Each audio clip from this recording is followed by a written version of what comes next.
Welcome to the Real News Network in Baltimore. I'm Kim Brown.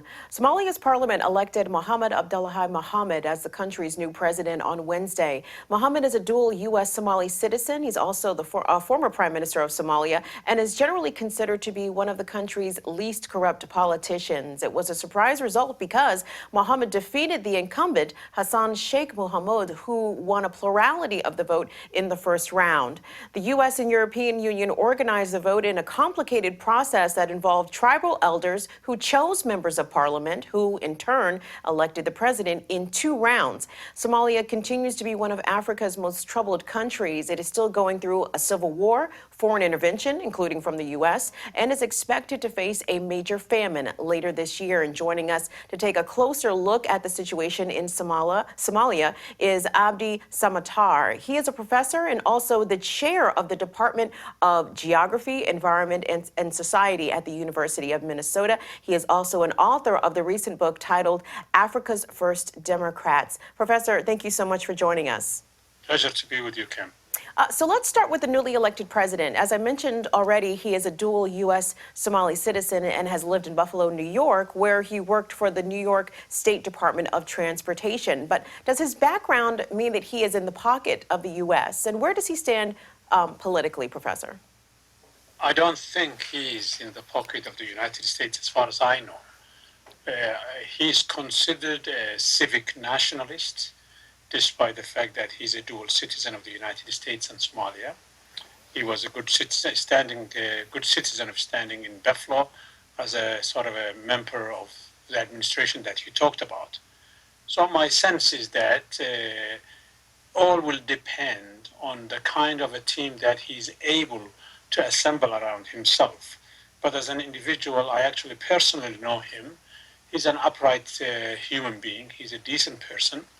That does not necessarily translate into effective president or prime minister, but he's an honorable human being. And talk about the election, Professor Samatar, because you mentioned off camera that you were in Mogadishu during the election. And this was not a typical election. It wasn't done via the popular vote because of concerns about fraud and violence. But because this was a fairly indirect election, is a new president representative of the popular will of Somalis? Well, there are 2 ways to elect a president in our democratic systems. One is through the popular vote, and another one in a party-based systems like Canada, for instance, or the United Kingdom. It's the winning party's leader that becomes the prime minister or the president. Somalia was this kind of democracy before a dictatorship and the disasters took place. So it's a legitimate way to appoint a president or elect a president. I was in Mogadishu, and in fact, I was appointed by Parliament to head an independent commission, anti-corruption commission, to observe and monitor the elections itself. And so Mr. Mohamed is, I think, a representative of the Somali people as far as the parliament is a representative of the population. My sense is this: the parliament was not elected on a popular vote because of the insecurity in the country, and so that's where the rub lies, rather than his election in fact. So initial reports in the New York Times and elsewhere indicate that he is actually quite popular amongst the people. Is that also your sense? I think it's important to distinguish 2 things. The Somali people have been brutalized by warlords, the war on terror, Ethiopian invasion, and all kinds of unsavory creatures in our world.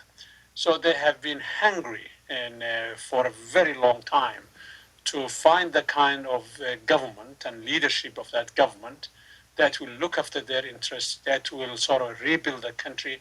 So part of the celebrations that the New York Times and others reported is premised on that hope. The second element of that is that this is a relatively new face, although he was a prime minister for 6 months in, I think, about 9 years ago, 8 years ago. And he's considered relatively a clean person who's a civic nationalist. And so the people came to the streets to give him a chance. But there's nothing in his record that I know of which will make him claim that he is the most effective and popular person the country could have elected. So, Professor, give us a brief summary of the situation in Somalia today. It is said that al-Shabaab, which is affiliated with al-Qaeda, has been driven out of its strongholds and is losing influence. So, is that true, first of all? And does that mean that the situation in Somalia is gradually improving? There's no doubt that over the last few years that improvements have taken place. But Al-Shabaab is an incredibly resilient terrorist organization, and they can almost hit at wherever they choose to hit, whether it's inside Mogadishu, the capital of the country, or anywhere else. I think the reason why they are so resilient is that two failures have taken place in Somalia. The international community, led by the United States and the European Union, have been unable and unwilling to put resources into the re-establishment of a national security force that's accountable to the country and to its people. Instead, they have put hundreds and hundreds of millions of dollars every year into something called the African Union Force. And the African Union Force, although it has made some progress, has not been able to sort of challenge much of the country where Al-Shabaab dominates. You know, the U.S. has long been a major presence in Somalia ever since President Bill Clinton, when the U.S. had ground troops there. And most recently, under President Barack Obama, they have been quite active in bombing al-Shabaab forces. So tell us about U.S. involvement currently, and if you have any ideas as to what the Trump administration's relations towards Somalia will be. The U.S. has been involved in Somalia affairs much even longer than you have noted, Kim. Somalia, the book you referred to that I wrote last year, called Africa's First Democrats, were the leading democratic country in Africa for the first 10 years of independence from 60 to 1970.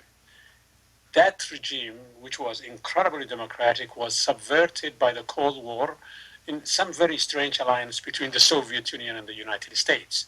So that sort of U.S. involvement goes back. Then, of course, President George Bush Sr.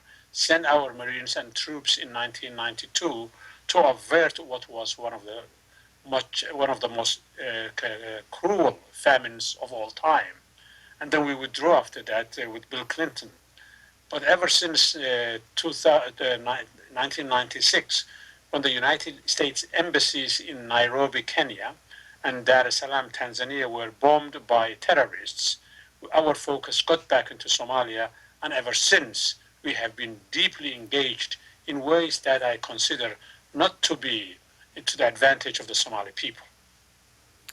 Professor, you just referenced a devastating famine that happened in the country's past, and weather experts are predicting a significant famine expected for Somalia later this year. Can you tell us more about that? You know, Somalia lies in a tropical sort of highlands and some summer desert. So shortage of rainfall is nothing unusual. Some years the rains come, some years they don't come at the right time. And so what creates sort of absence of rain can be considered as a natural phenomena. Famine is a human-made phenomena, and that's because the country, since it doesn't have a national government that covers all of its territories, there are no institutions that can alert the public of the disaster that's impending.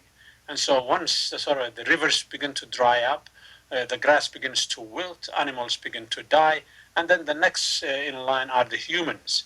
And the international community that has been very active in Somalia over the last number of decades have never developed a system that will avert that kind of a catastrophe, because 7 years ago in 2010, something like 250,000 people were killed, largely because the United States government intervened in such a way as to deny food aid to the country because it was worried that food might get to the hands of Al-Shabaab. So these famines are human-made, either in the form that I talked about, the United States, or because of the dereliction of those who are in positions of responsibility to attend to the needs of their people. Indeed. Well, we have been speaking with Professor Abdi Samatar. He is a professor, also the chair of the Department of Geography, Environment, and Society at the University of Minnesota. He's also the author of the book titled Africa's First Democrats. We've been speaking about the election of a brand new president in Somalia and also getting an overview about the political landscape in that East African nation. So, Professor, we appreciate your time today. Thank you so much. With pleasure, Kim. And thank you for watching the Real News Network.